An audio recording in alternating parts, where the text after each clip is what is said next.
సునీల్ కుమార్ అండి, మానసిక వైద్య నిపుణుని, మంచిర్యాల గవర్నమెంట్ కాలేజ్. ఈరోజు మనకి మందమరి గౌడ్ జూనియర్ కాలేజ్లో మానసిక ఆరోగ్యం గురించి ఒక ప్రోగ్రాం కండక్ట్ చేయడం జరుగుతుందండి. దీంట్లో సంబంధించి ఒక 6 ప్రోగ్రాంలు ప్రతి కాలేజ్లో చేయడం అనేది జరుగుతుంది.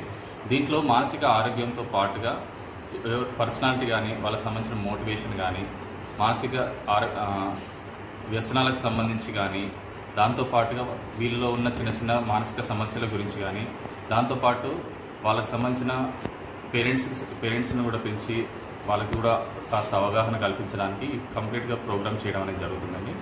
ఈరోజు ఆ ప్రోగ్రాంలో పాటుగా ఈరోజు పర్సనాలిటీ అండ్ మోటివేషన్ గురించి సపరేట్గా ఒక సెషన్ చేయడం అనేది జరుగుతుంది. ఇప్పటివరకు అయిన ప్రోగ్రామ్స్ ఏంటంటే ఫస్ట్ మాడ్యూల్ జరుగుతుందండి, ఇది మోటివేషన్ అండ్ పర్సనాలిటీ. దాని తర్వాత థర్డ్ మాడ్యూల్ కింద మనకి సబ్స్టెన్స్ అబ్యూస్ అంటే వ్యసనాల గురించి, ఈ మద్యం సేవించడం కానీ, పొగాకు సంబంధించి కానీ, గంజాయికి సంబంధించి కానీ, ఈ మొబైల్ అడిక్షన్స్ గురించి కానీ, తర్వాత థర్డ్ ఫోర్త్ మాడ్యూల్లో చేసినప్పుడు ఇండివిజువల్గా ఒక్కొక్క పిల్లల్ని మాట్లాడి వాళ్ళ ఏమైనా వ్యసనాలు ఉన్నాయని చెప్పేసి కనుక్కొని దానికి సంబంధించిన ట్రీట్మెంట్ అనేది ఇవ్వడం అనేది జరుగుతుంది.